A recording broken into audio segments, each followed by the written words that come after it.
ছটফট সবাই খাতা পেন নিয়ে বসে পড়ুন। আবার একটি নতুন রেসিপি নিয়ে চলে এসেছি, যার নাম হচ্ছে দুধের মালপোয়া। প্রথমে একটি কাচের বাটিতে 2 কাপ চালের গুঁড়ো, সামান্য নুন এবং অনেকটা গুড় নিয়ে নিন এবং ভালো করে ফেটিয়ে নিন বা মিশিয়ে নিন। মাথায় রাখবেন, ভালো করে মেশাতে হবে, কোনো রকমের লাম্পস যাতে থেকে না যায়। ভালো করে মাখো মাখো হয়ে যাওয়ার পর আমরা সেটাতে অল্প পরিমাণ জল দেবো এবং ভালো করে একটি ব্যাটার বানিয়ে নেবো, থিক ব্যাটার। আপনারা পরবর্তী ভিডিওতে দেখতে পারবেন যে কেমনভাবে ব্যাটারটা তৈরি হচ্ছে। ব্যাটারটি ভালো করে তৈরি হয়ে যাওয়ার পর জিনিসটিকে ফুলকো করার জন্য বা ফ্লাফি বানানোর জন্য আমরা তাতে অল্প পরিমাণ বেকিং পাউডার দিয়ে আবার ভালো করে মিশিয়ে নেব। মাথায় রাখবেন, ব্যাটারটা যত ক্রিমি হবে, যত টেক্সচারি হবে, তত জিনিসটি ফ্লাফি হবে এবং খেতে সুস্বাদু হবে। এরপর আমরা সেই ব্যাটারটিতে 1 চামচ মৌরি দিয়ে দেবো, তাতে খেতে বহুত ভালো হবে এবং একটা হালকা স্মেলও ভালো সুন্দর আসবে।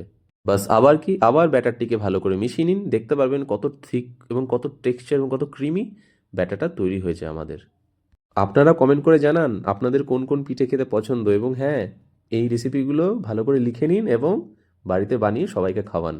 বাস, একটু গরম হয়ে গেলে তেলটিতে 1 হাতা মতো আমরা সেই ব্যাটারটিকে দিয়ে মালপোয়াগুলো লালচে লালচে গরম গরম মালপোয়া, ফুলকো ফুলকো মালপোয়াগুলো বানিয়ে নেব। এরপর একটি কড়াইতে আমরা 500 ml মতো ফুল ফ্যাট মিল্ক নেব। দুধটি এবার ভালো করে জাল দিয়ে দিন এবং ঘন করিয়ে দিন, এবং এরপর তাতে আমরা 2 থেকে 3 চা চামচ আমরা পাউডার মিল্ক মেশাবো। এতে দুধের কনসিস্টেন্সি ঘন হবে, খেতেও অনেক সুস্বাদু হবে। ভালো করে গরম হয়ে যাওয়ার পর আমরা অল্প পরিমাণ ইলাইচি এবং 1 চামচ ঘি দিয়ে ভালো করে নাড়িয়ে নেব। এতে দুধের স্বাদ অনেক গুণ বেড়ে যাবে এবং খেতেও খুব ভালো লাগবে। মাথায় রাখবেন, আমরা 500 ml দুধ দিয়েছি, সেটিকে আমরা 250 থেকে 300 গ্রাম অবধি শুকিয়ে নেব, তাতে অনেক ক্রিমি হয়ে যাবে। দেখুন কত ঘন হয়ে গেছে। এবার আমরা সেই দুধটিতে 1 কাপ মতন ঝোলা গুড় দিয়ে মিশিয়ে নেব। ভালো করে সব কিছু হয়ে যাওয়ার পর এবার আমরা একটা একটা করে মালপোয়া, সেই ভেজে রাখা মালপোয়াগুলো দিয়ে অনেকক্ষণ অবধি গরম করে নেবো এবং ঠান্ডা অবধি রেখে দেবো, যাতে সেই দুধগুলো মালপোয়ার ভেতরে ভালো করে ঢুকে যায়। গল্প করতে করতে মালপোয়াগুলো তৈরি আমাদের। এবার সব একটি পাত্রে বেড়ে নেবো।